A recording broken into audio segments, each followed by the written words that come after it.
This is the Steve Gruber Show. And welcome to it. Glad to have you on board as we wind out the last couple of days of 2025. Interesting year, to say the least. The first year of Donald Trump's second term in office.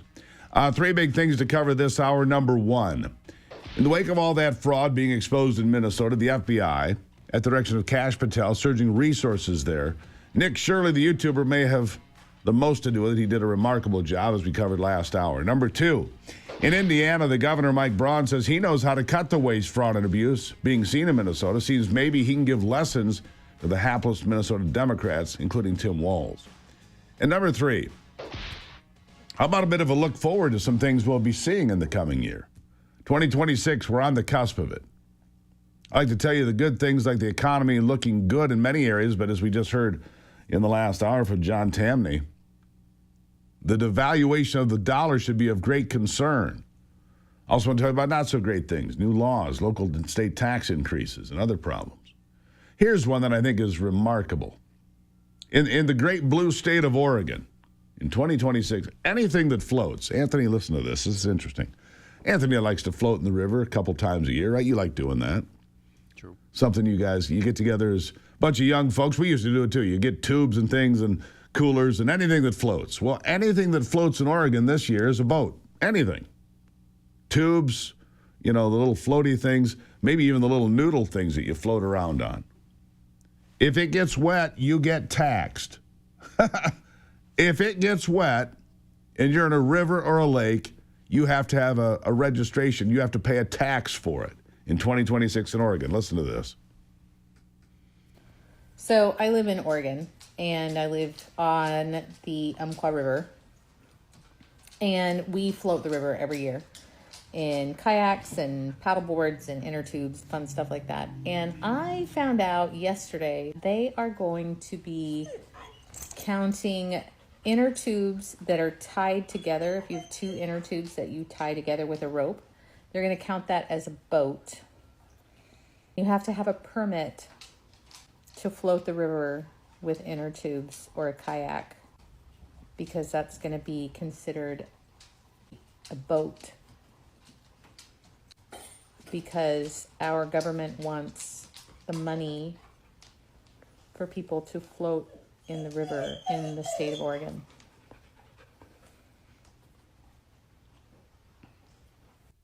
Yep. If it floats, you have to have, look, I get it. In Michigan, our boat has a registration deal on it, right? They're good for 2 or 3 years, whatever they are. And, you have to have your boat and register with the state and so forth. It's just a way to tax you on the water. But in this particular case, you got an inner tube.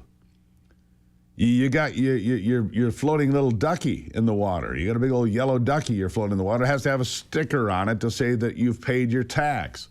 What is wrong with these people? They'll tax any damn thing. Anything. I think it's outrageous. In Europe, coming in 2026, more crackdowns on free speech. And if you don't think it's coming here, you're not paying attention. In Europe, by the way, it's illegal to insult anyone in public. And the punishment of posting online, even worse. You post something on Facebook or X or whatever it might be. Or if you repost, you just retweet. It's a crime as well. And the prosecutors are joyful about this. Even Far Left 60 Minutes put it all on the record. It is truly frightening. Listen to this. It's illegal to display Nazi symbolism, a swastika, or deny the Holocaust. That's clear. Is it a crime to insult somebody in public? Yes. Yes, it is. And it's a crime to insult them online as well? Yes. The fine could be even higher if you insult someone in the internet. Why? Because in internet, it stays there. If we are talking here face to face, you insult me, I insult you, okay, finish. But if you in the internet, if I insult you or a politician, That sticks around forever. yeah. The prosecutors explain German law also prohibits the spread of malicious gossip, violent threats, and fake quotes. If somebody posts something that's not true, and then somebody else reposts it or likes it, are they committing a crime? Yeah, in the case of reposting, it is a crime as well, because the reader can't distinguish whether you just invented this or just reposted it. That's the same for us. The punishment for breaking hate speech laws can include jail time for repeat offenders. But in most cases, a judge levies a stiff fine and sometimes keeps their devices. How do people react when you take their phones from them? They are shocked. It's a kind of punishment if you lose your smartphone. It's even worse than the fine you have to pay. Because your whole life disgusting. is typically on your phone now. How disgusting. 60 Minutes. Laughing along with German prosecutors. Oh, you posted something on Facebook. Oh, it's funny. You took your $1,500 phone.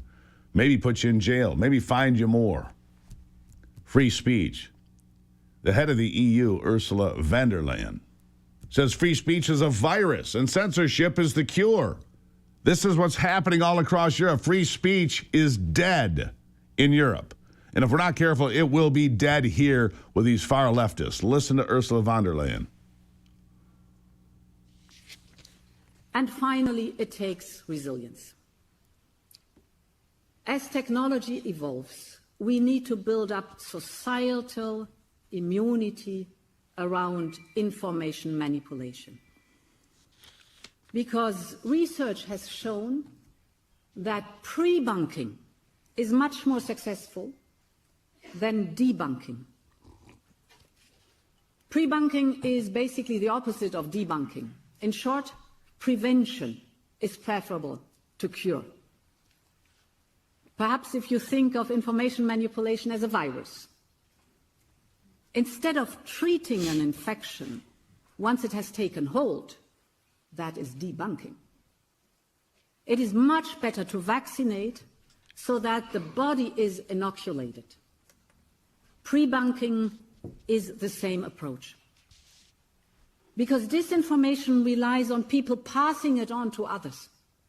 It is essential that people know what malign information's influence is and what the techniques are that are behind it. These people are truly wicked. And as the Wicked. Wer weiß to make you silent, Gruber? Wer weiß to silence you? We shall decide what is true, what is false. You to jail. How frightening, especially delivered by people like Ursula von der Leyen, who care not at all about freedom or liberty. They don't give a whoosh about it. Not one little bit. They care about power, control, and money. That's all they care about. Power, control, and money. That's it.